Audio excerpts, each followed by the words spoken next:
the sole custodians of wisdom. And this, I think, is a very important point, because far too often we get the impression now, and far too often not those present here, I hasten to add, give the impression that they have the right to tell us what we should do. John Stuart Mill, back in the 19th century, one of the most influential thinkers of those times, saw economics as not as a thing by itself, but as a fragment of a greater whole, a branch of social philosophy so interlinked with all the other branches that its conclusion, even in its own particular province, are only truly conditional. And the word conditional is very important there, because what is needed of economists is, in my view, not just to realize that other forms of study, of learning, sociology, and many others have to be factored in. Plus, of course, people's experiences.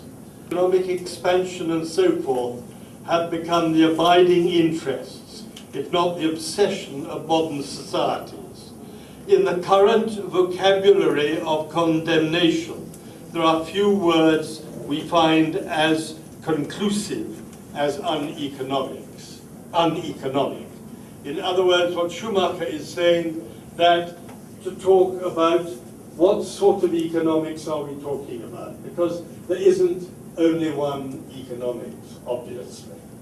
And what is the economic which I think is undermining small businesses, undermining the many-sided, many-faced, every day almost in the papers you read speculation about, is it going to be 6.5, 6.6, 7, 7.5. Now, growth is important to India, there is no doubt about it. But the type of economics which measures things entirely by this GDP, I think, is the economics which leads to allowing all sorts of things to happen because they create GDP growth, and leaving out of them the considerations which may have to be put against them. I was in Bhutan recently, and there, as many of you will know, they do not have a GDP growth rate. They have an interest of an index of gross national happiness. And it is true that more and more people are now beginning to wonder whether actually this isn't the national index that every country would come to. And to me, it's significant that it is a small country like Bhutan which has taken the lead in this idea of gross national happiness. Growth, according to the Australian economist Clive Hamilton, he says, growth fosters empty consumerism, degrades the natural environment, weakens social cohesion, and corrodes character. Yet we are told ad nauseam that there is no alternative. And opposed to that is what one Indian economist, my good friend Surjit Bala, said, which is growth is good, growth makes the world go round, growth is a many-splendid thing, growth alone can be sufficient for poverty reduction, there's no need for action beyond the economic domain. And there you have, I think, an example to bring you back to this point about balance of, on the one hand, an extreme statement against growth, and on the other hand, an extreme statement in favor of it. Now, it is obviously very important that one understands that growth, the economy of India, needs to get bigger. But it is equally surely very important to consider how the economy should get bigger. And we cannot simply sit back and say, as Surjit Bala does, growth is good enough, especially if you mean just GDP growth. And it is because of the pursuit of GDP growth is one of the factors which has led us to tolerate things, particularly in the form of what happens in the business world, because they appear to be creating wealth rapidly, and because they appear to be creating a rapid GDP growth rate. But there is something very important to consider about this whole idea of growth which we've got at the moment, and that is that it is in fact based on something which is the opposite of what Schumacher said. It is not a system in which people matter, because the fundamental engine of growth is consumerism. And consumerism is, as you will all realize, based on greed. And greed, as you will all know, is a thing which is condemned by all the major religions of the world. And there is a very obvious and important reason why greed is condemned. It is condemned because instead of leading to happiness, it creates unhappiness. And the problem with greed is that it is something which is never fulfilled. If greed were to be fulfilled, then there would be no consumerism.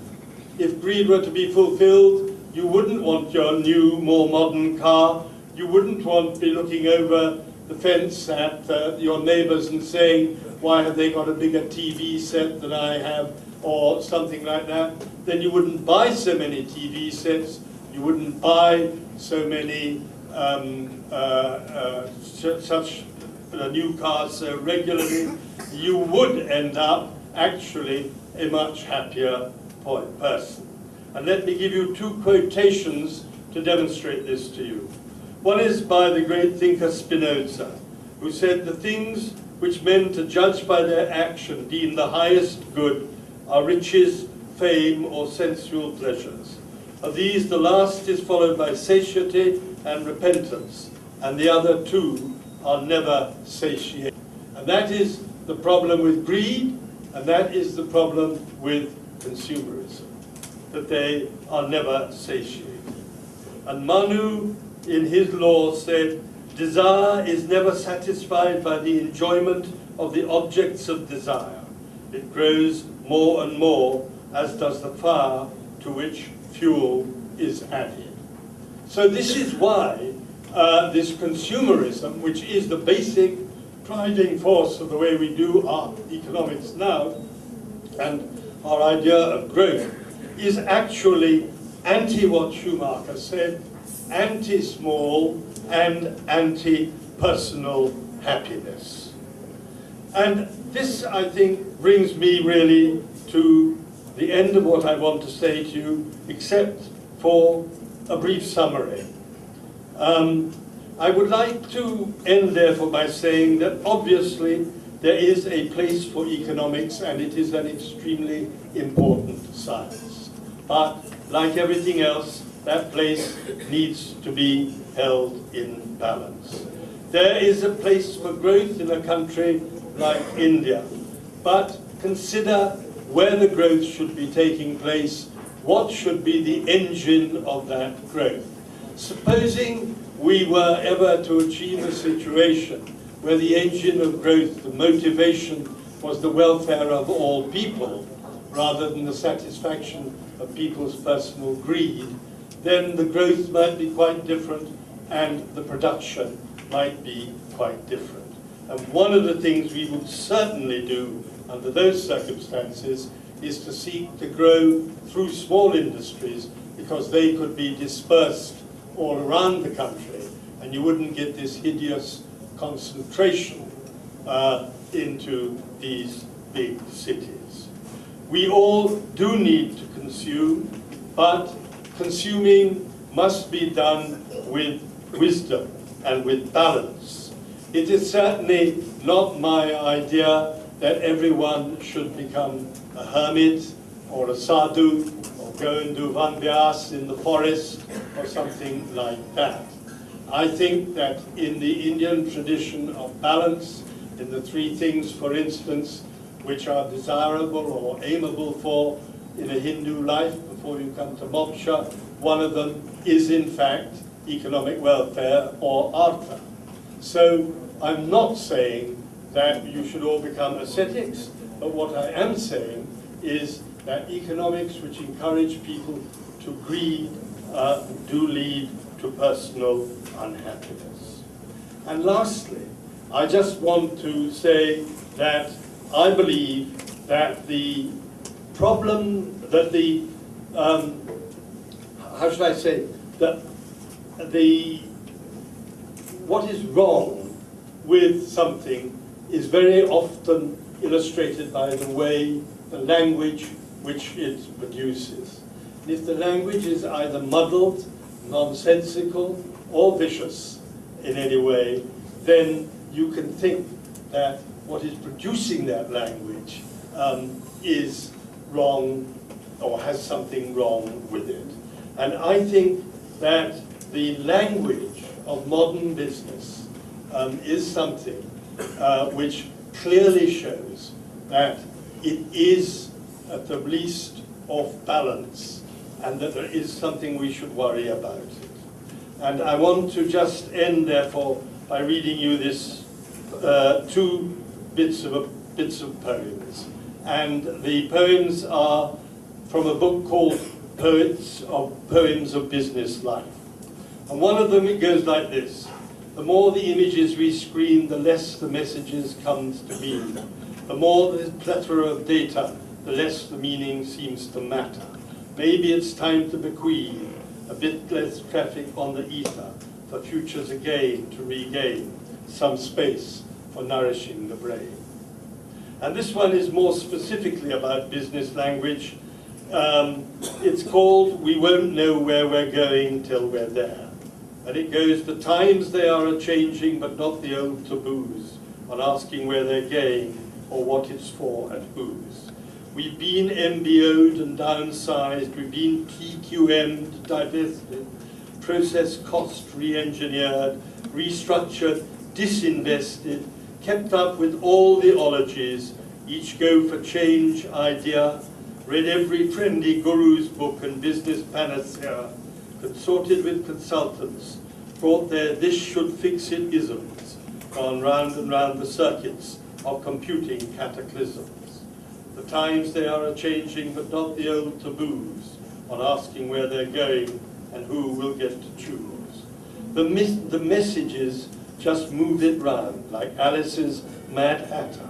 Back or forward, where it's bound is quite another matter. Shake it up and slim it down is mainly what enthuses. Don't spoil the fun by asking which people are the losers.